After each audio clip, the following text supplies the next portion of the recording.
bonsoir à tous. Massou Massougué, bonsoir. Bonsoir. Sekou Keita, bonsoir à vous également. Oui, bonsoir. Le spécialiste des biscuits, on en a? Oui, on en a. Allez-y, Lamine Monyouma Sissé. Qu'est-ce que vous nous proposez aujourd'hui? Oui, bien sûr.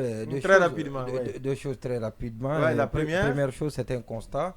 Et il se trouve que, et ça c'est un joli constat, et parce qu'il y a désormais des feux de signalisation dans la plupart des carrefours à Conakry. Mais le hic, c'est que dans ces carrefours-là, malheureusement, la chaussée est totalement dégradée. Et donc, il se trouve encore que quand le feu signale le vert, ça veut dire que les gens doivent passer, mais vous ne pouvez pas passer parce que la chaussée elle est dégradée. Et donc, c'est attirer l'attention des autorités de la République, parce que c'est vrai qu'il y a des efforts qui sont en train d'être fournis pour la réhabilitation de la voirie urbaine avec la relance des travaux qui étaient suspendus pour plusieurs raisons. Mais il est important de mettre un pied, d'accélérer les pas et pour régler, pour remédier à cette situation malheureusement qui est préjudiciable pour les usagers de la route, rien que sur la ruelle, donc la route qui passe devant le stade. Le stade au carrefour, exactement. Le carrefour qui est juste le stade de KPC. Et là-bas, c'est vrai qu'on a pu régler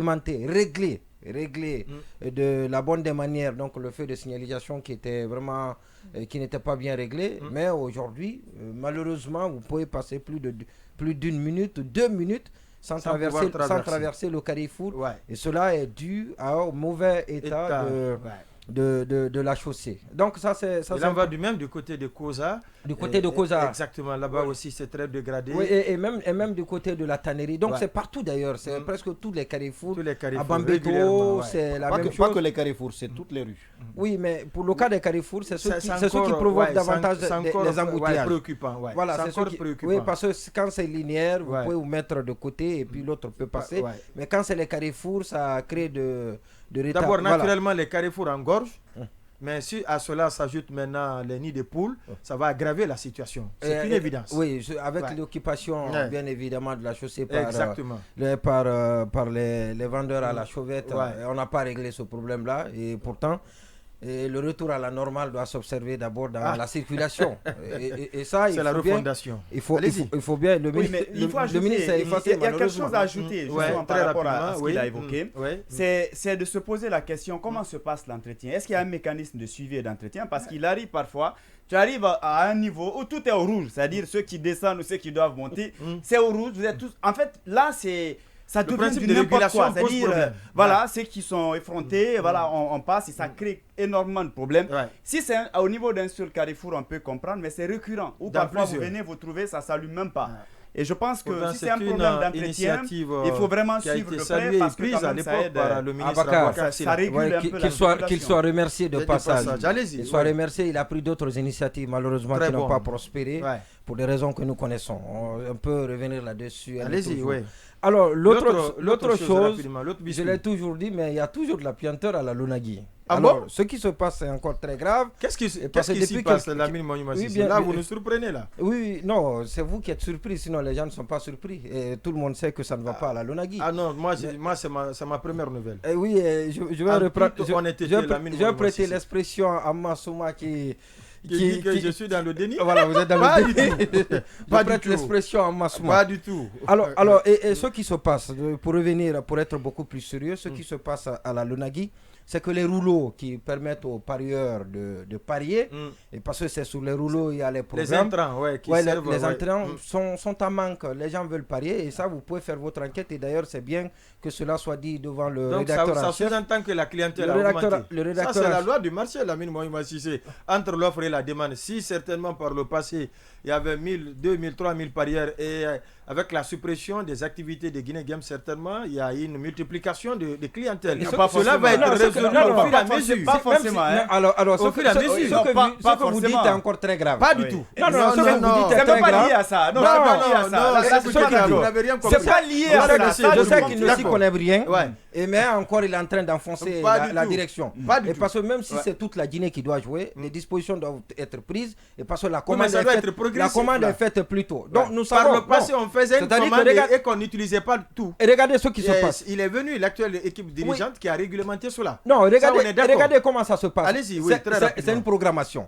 C'est-à-dire qu'aujourd'hui, vous avez 100 000 parieurs. C'est un exemple que je donne. Vous avez 100 000 parieurs, vous faites la commande en fonction du nombre de parieurs. Du nombre de parieurs. Et donc, c'est aussi simple que ça. Et la commande n'est pas faite du jour au lendemain. La commande, elle est préparée. Donc, c'est une prévision qui doit être faite par la direction. Et malheureusement, si cette prévision est faussée, et ce qui est encore plus grave, parce qu'on est en train d'utiliser les rouleaux des sociétés dont on a interdit donc la vente. Dont on a interdit les activités sur le terrain. Et ça crée de l'amalgame. Et donc, la LONAGUI ne doit pas se permettre cela. Et ça n'étonne personne. Parce que d'abord, celui qui est arrivé, nous savons, il est arrivé au nom de l'équilibre ethnique qui tient beaucoup à cœur les dirigeants guinéens. Ça ne date pas de maintenant. Donc, on a enlevé, on connaît qu'il y avait un Soussou, pensant que lui, il était Soussou. On découvre plus tard qu'il n'est pas Soussou. Ah bon? Et donc, oui, mais bien sûr, c'est pas un tabou. Il faut le dire. Et donc, tout ça, ce n'est pas de sa faute, mais plutôt des gens autour du Kirod, autour du palais, et qui renseignent mal le colonel, qui a pris, c'est une très bonne initiative de penser à l'équilibre. C'est une bonne chose dans un pays où il y a une mosaïque d'ethnie. Mais c'est très mal. Et c'est comme ça que les choses sont passées. Malheureusement, des lobbies qui sont autour et chacun défend ses intérêts. Donc on place des hommes, on s'en fout des résultats. On s'en fout de rien. On s'en fout de rien, mais c'est plutôt les intérêts personnels qui intéressent les uns et les autres. Et c'est pourquoi nous sommes aujourd'hui dans cette situation très difficile. Et donc, il y a bien de choses, et comme ce n'est pas le sujet, et parce qu'il y a... Lamine Monument, on progresse, on va s'écouter. On attend les audits. L'audit c'est payé, on attend l'audit structurel, l'audit financier. On va aller financer à coût de 7 milliards, mais encore jusque-là, rien. On progresse là, Lamine Monument, absolument, je commence par vous. Par rapport au premier sujet, la junte exige le retour du président déchu, Alpha Condé. Comment vous trouvez cette pression aujourd'hui que les autorités actuelles mettent pour que Alpha Condé retourne dans le pays? Est-ce qu'il commence à être un danger pour leur pouvoir? Comment vous expliquez cela? Non, c'est certainement que les autorités commencent à réaliser que le président Alpha Condé recouvre bien sa santé dans un premier niveau. Oui, non, ou en tout cas qui peut être une menace. Peut-être que même les autorités ont des informations qui justifieraient cela, à moins que ce ne soit simplement le signe d'une certaine fébrilité.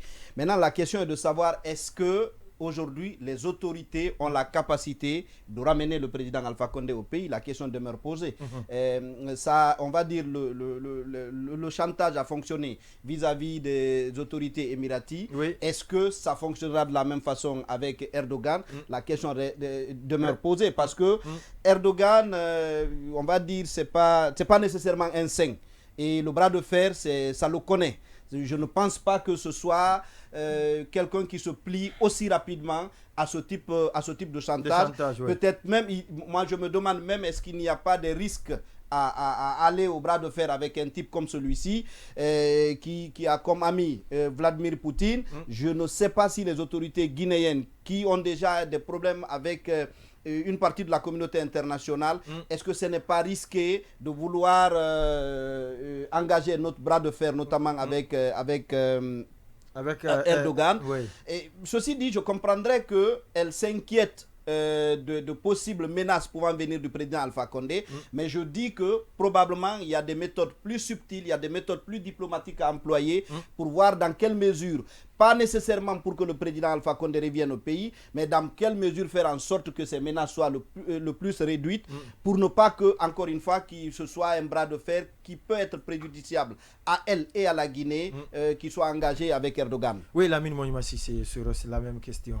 Alors, il y a deux articles qui confortent la position, qui amènent la junte à demander le retour d'Alpha Condé. Le premier, on l'a dit ici, on l'a annoncé ici, presque en exclusivité, que la junte a demandé à Erdogan le retour d'Alpha Condé. D'abord, premièrement, il y a l'article de François Soudan, mais il faut préciser que demande de la junte a été faite avant la publication de l'article de François Soudan. Parce qu'on en avait ce n'est pas l'article de François Soudan qui a suscité cette demande. Et peut-être ça a accentué la demande, et parce qu'à lire entre les lignes, et donc la junte se dit que elle a eu raison de demander le retour d'Alpha Condé. Et parce que dans cet article, on sent les velléités d'un homme qui a encore envie de revenir reprendre le trône. Et puis, il y a aussi ce livre-là qui est écrit par Fourjon, et donc qu'on a eu la chance de parcourir, 127 pages, c'est pas trop. Et ça, quand on lit, et c'est quelqu'un qui est aussi très proche du président Alpha Condé, quand on lit ce livre-là, entre les lignes, on découvre les velléités d'un président qui est encore assoiffé de pouvoir et qui n'a pas fini encore de digérer donc il n'a pas encore dit son dernier mot. Il n'a pas abdiqué. Justement. Alors, donc tout cela, ce n'est pas Alpha Condé qui le dit, mais c'est des gens qui sont très proches d'Alpha Condé qui le disent. Et on peut conclure que ça vient certainement d'Alpha Condé, donc pour ceux qui sont trop prétentieux. Et sûrement que c'est la même conclusion que la junte a faite et qui a amené la junte à demander le retour d'Alpha Condé. Alors, il y a Sanso qui se posait la question de savoir tout à l'heure, est-ce que c'est possible de ramener Alpha Condé étant en Turquie? Ça va être difficile, pour ne pas dire impossible. Oui, bien sûr. Allez-y, connaissant qui? Connaissant Erdogan. Mais je vais vous expliquer comment les choses se sont passées. Erdogan. Alors, et avant que quand le premier déplacement du président Alpha Condé aux Émirats Arabes Unis, alors cela a été fait en collaboration avec les autorités émiraties. Et donc l'ambassadeur des Émirats Arabes Unis ici a été associé. Il y a des engagements qui ont été pris, des engagements de départ qui ont été pris. Il a même été accompagné aussi par certains éléments des forces spéciales à l'époque. Alors oui, bien sûr. Non, mais ça ne veut pas dire grand-chose. Mais c'est d'abord l'engagement écrit. C'est-à-dire que l'engagement écrit tient lieu de loi. Voilà, justement, entre les deux pays. Et parce que vous pouvez brandir ça ailleurs et qui pourrait rattraper le pays qui refuserait de respecter cet engagement. Alors donc il y a les affaires étrangères que les deux départements des affaires étrangères qui ont réglé, les ambassadeurs sont intervenus dans cet accord et le président Alpha Condé est allé. Les résultats, ce n'est pas lié qu'au contrat de GAC, je le réitère, qui est une nébuleuse, mais c'est que tout a été solidement ficelé dès le début. Par contre, pour le cas de la Turquie, selon des informations que nous avons reçues, parce que nous avons cherché à nous informer, alors ce n'est pas passé malheureusement par cette voie diplomatique, c'est Al-Barak qui se serait, rendu disponible à faciliter le déplacement d'Alpha Condé pour ses soins, et que Al-Barak aurait pris l'engagement que quand on aura besoin de lui, au besoin, il reviendrait. Et donc, ni la diplomatie guinéenne, ni la diplomatie turque, au départ, n'ont été associés à ce dernier déplacement du président. Donc, la Turquie n'a pris aucun engagement. L'État turc n'a pris aucun engagement vis-à-vis de l'État turc. C'est comme si cela a été réglé entre deux personnes qui se connaissent, qui s'apprécient et donc qui se disent voilà, donc c'est comme c'est Erdogan ne peut pas le refuser, Alpha. Je l'ai dit, ceux qui le lient au président Alpha Condé, donc il a accepté, mais ce n'est pas parti sur la base d'un engagement écrit entre les deux États. Alors, il est parti et ils ont l'information ici qui parvient aux autorités guinéennes, c'est que le président Alpha Condé se porte bien. Et ajouter à cela ce que je viens d'annoncer tout à l'heure, ces velléités qu'on peut lire entre les lignes, des écrits qui sont faits par ses proches.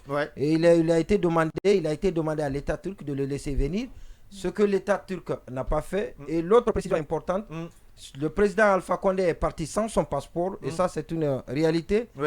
Et on apprend, il y a des confidences anecdotiques qui disent que même l'argent l'argent de poste qu'il avait, lui aurait été subtilisé avant son départ. Tout cela a été dit comme pour dire qu'il est allé sans rien. Voilà, donc bréduit. Voilà, donc ça c'est une chose. Et deuxièmement, il ne s'est jamais déplacé de la Turquie, contrairement à tout ce qui se dit aujourd'hui, parce qu'on voit toutes sortes d'images. Les anciennes. Il était il n'y a pas longtemps en Angola pour prendre part aux obsèques de... selon les informations qui sont proches de part et d'autre de tous les camps, où on peut avoir des informations concernant le président, depuis qu'il est arrivé en Turquie, il ne s'est pas déplacé. Il est en Turquie, mais il se porte bien. Mais il est qui sont encore proches de lui. Oui, il peut même pas. Il parle de sa présence en Angola pour prendre part aux obsèques de Eduardo Santos. Au-delà, comme ce ne sont pas des informations, il serait venu avec son ami Sassou Nguesso. Non, alors si c'est cela, ce n'est pas vrai. D'accord. Parce que Sassou l'a trouvé en Turquie, il s'est vu avec Sassou.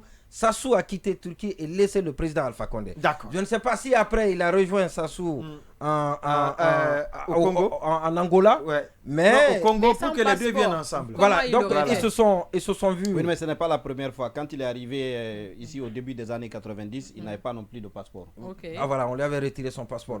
Donc c'est un ancien président qui a des exceptions comme ça. Carnet d'adhère. Et puis voilà, donc il peut être déclaré. Il peut prendre même un avion privé. Il peut être déclaré à l'arrivée comme personne qui est en situation de détresse.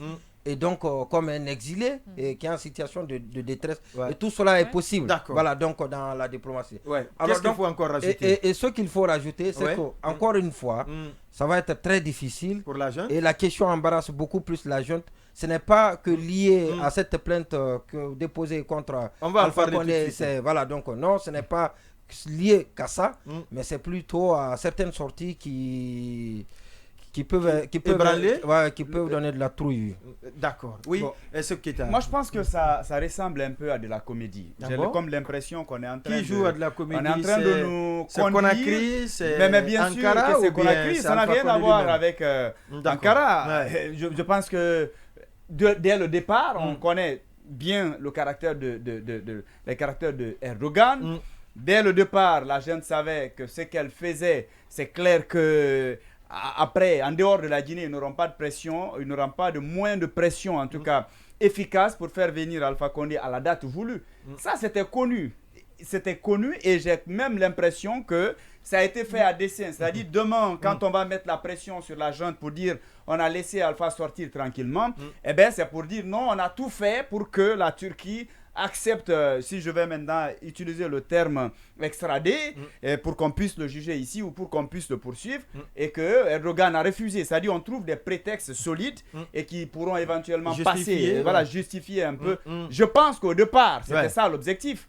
Mais aujourd'hui, il semblerait qu'ils estiment qu'Alpha commence à devenir une menace parce qu'effectivement, il reçoit ses anciens amis en Turquie. Il effectue des appels et cette information par rapport à son déplacement pour l'Angola, je pense qu'on ne peut pas totalement rejeter. On peut pas totalement rejeter parce que il y a quand même des images, tant bien qu'il faut se méfier justement de tout ce qu'on peut voir sur les réseaux sociaux, mais c'est comme si surtout qu'on diffuse une image d'Alpha Condé alité dans un hôpital, bien sûr, et puis on dit qu'il est en bonne santé. Oui, ça c'était pour l'information, c'est pour étouffer, c'est pour contraste avec l'image. Bien sûr, parce que moi j'ai vu des photos, vous avez l'impression que c'est pris dans des conditions vraiment spécifique, c'est-à-dire c'est comme quand quelqu'un s'arrangeait à tout prix à passer sous silence et qu'à la dernière minute on ait une image pas nette mais qui quand même justement et au-delà il y en a quand même, on a suivi quelques témoignages de Guinéens qui sont convaincus que Alpha était effectivement en Angola, mais qui n'ont pas certifié qu'il était à la cérémonie en fait. C'est-à-dire c'est pas tout ce qui était officiel et qu'il aurait. En tout cas, moi ils ne l'ont pas vu justement. Ils ne l'ont pas vu. Il y en a qui l'ont dit. Ils ne l'ont pas vu. En tout cas, moi maintenant, j'ai échangé avec des gens qui sont très proches d'Alpha Condé, qui sont en Angola, qui ne peuvent pas. C'est impossible que Alpha parte en Angola et qu'il ne rencontre pas ces personnes. Comme ce qui s'est passé ici en Guinée quand il a été autorisé de rencontrer. Quand il a été autorisé de rencontrer les gens, les premières personnes qui sont, on sait que les gens qu'il a rencontrés, c'est les mêmes personnes qui se trouvent de l'autre côté, mais qui ne vous disent pas qu'ils ont vu. Ils se disent, comme nous le disons, ils sait qu'ils ont entendu. Il n'était pas à la cérémonie. Juste un petit mot. Il n'était pas. Et puis on précise qu'il n'était pas venu spécifiquement pour prendre part au funérailles. Et que la vérité, c'est que Au niveau de la famille, il y avait une certaine division concernant comment les choses doivent se passer. Il y en a même qui ont pensé qu'on a envie d'utiliser le corps de leur papa pour des trophées politiques, à des fins politiques, à des fins de campagne, et qu'il y avait une certaine division, et que c'est ainsi Alpha aurait justement proposé sa médiation. Ouais, parce qu'il est très proche des et que tout ce qui était apparition publique, qu'il ne l'avait pas fait, il se cachait en quelque sorte. Mais si c'est confirmé, c'est clair que la junte peut se poser des questions sur l'avenir justement de leur transition, s'ils décident de les causer Oui, Massouma, votre lecture de cette actualité. C'est quand même une actualité très difficile à décrypter, parce qu'on a, on a plus ou moins des versions de part et d'autre. Exactement. Mais moi, quelque part, je me dis, pour le CNRD, complexe. Bien sûr, et croustillant. Ouais, bien entendu. Pour le CNRD, je suis quand même, je suis un peu étonné parce que au moment où Alpha Condé partait, ils avaient l'air d'avoir une maîtrise sur la situation. Si vraiment tout ce qui est dit est avéré et qu'aujourd'hui ils sont en panique au point d'aller par exemple à Alport faire ce qu'on est en train de plus ou moins raconter partout, je suis quand même, j'ai envie de ne pas y croire parce que ça serait une erreur monumentale de leur part d'avoir été pris à leur propre jeu. C'est-à-dire, tu fais une manœuvre quelconque en pensant que tu contrôles tout et qu'après, à un moment donné, la personne tellement imprévisible, mais moi, je mets ça, si c'est réel, je mets ça sur le coup de l'inexpérience. Parce que comme Monyouma le disait, pour quelqu'un qui connaît un ancien président qui a cherché le pouvoir pendant combien d'années? 40 ans. 40 ans. De lutte qui a politique. fait 10 ans au pouvoir, 11 ans même, 11 ans au pouvoir ici. Il ne faut pas quand même minimiser la personne du professeur Alpha Condé. Sa capacité, tout ce qu'il peut faire, on l'a même vu dans certains audios. Malade, tout le monde disait qu'il faut le laisser aller se soigner. Si quelque chose arrivait, ça allait aussi être une autre patate chaude. Il fallait, dans les mains du CNRD. Il fallait mûrir. La pression était là, mais il fallait mûrir parce qu'aujourd'hui, c'est qui est en train d'arriver. Entre le garder pendant qu'il était très malade, là où on peut, comme elle l'a dit, là où on peut contrôler. Bien sûr, mais il y a Donka, il y a Donka. Ils auraient dû aménager Donka pour l'y mettre parce que si aujourd'hui on se retrouve dans une situation où Alpha Condé plus ou moins revient avec une certaine force, moi-même, je constate que le CNRD a l'air d'être un peu en panique, en fait. D'accord. Ça se voit dans leur acte. On progresse. Juste une petite virgule. Et je veux dire que la Turquie peut même utiliser, je ne sais pas, le volet judiciaire. Ça veut dire, est-ce que les conditions d'un procès équitable sont garanties? Ça, c'est un vocable qu'on entend souvent pour ceux qui sont de la communauté internationale. Aujourd'hui, par exemple, le débat entre le Mali et la Côte d'Ivoire autour des 46 soldats porte justement sur l'extradition de gens que le Mali voudrait. Des anciens dignitaires. Et la Côte d'Ivoire ne prendrait pas le risque de les laisser revenir au Mali, au risque de les jeter dans la gueule du loup. Et cette perception, Erdogan peut l'avoir, d'autres pays de la communauté internationale peuvent l'avoir. D'accord, on progresse. On m'apprend que Alpha est parti, le bras dans le plâtre. On va donc rester dans le sillage politique pour s'intéresser au Front National pour la défense de la Constitution officiellement dissous en Guinée, mais à l'international, le mouvement